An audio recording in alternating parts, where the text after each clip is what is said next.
Hello दोस्तों, मैं एक नई कथा लेकर के आई हूँ आप लोग को। आप लोग इसे ज़रूर ध्यान से सुनिएगा।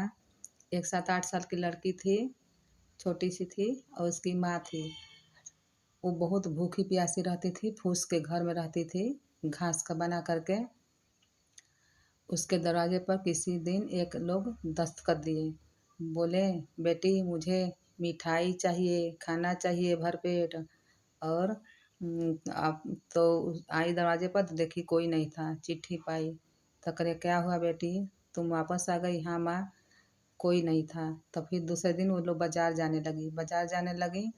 तो गई, वहाँ से एक छाता लाई, मिठाई लाई, खाना लाई। खाना बनाई नहीं थी, खाना लाई और 50 रुपया बचा कर रखते, 300 रुपये था उसके पास। तो फिर उधर से आते वक्त देख रही है एक ठो बुढ़िया, बूढ़ी माँ एक छोटा सा बच्चा लेकर के गोदी में। बच्चा उसका खूब बुखार से तड़प रहा है, रो रहा है, भूख प्यास के मारे लड़खड़ाई हुई है बूढ़ी माँ भी।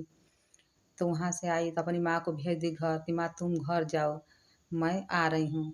तो यहाँ पर देखी तो कह रही कि खाना मिठाई तो मैं भगवान को बाद में भी भोग लगा सकती हूँ, मैं अपना दवा तो बाद में भी करा सकती हूँ, लेकिन यहाँ बहुत ज़रूरी है। ये बच्चा बहुत रो रहा है, ये माँ भी बड़ी तेज़ भूखी हैं और बरसात में भीग रहे हैं, खूब पानी पड़ रहा था।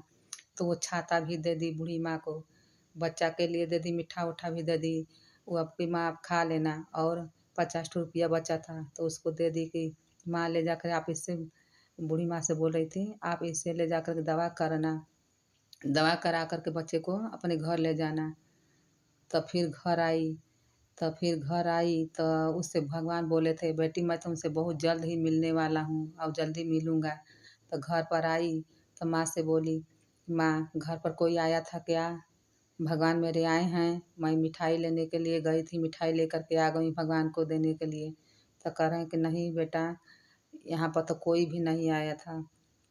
तब नहीं आया तो लड़की निराश हो गई, रोने लगी।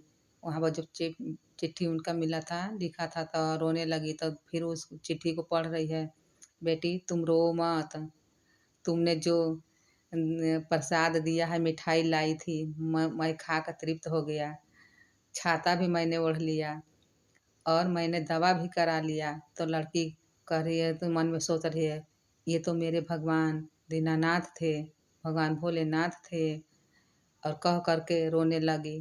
तब से उसके पास भगवान पास प्रकट हो गए, बेटी धन्य हो तुम, तुम्हारे जैसा भक्त मैंने किसी को नहीं देखा। तुम्हारी मैंने परीक्षा ली, लेकिन तू परीक्षा में पास हो गई।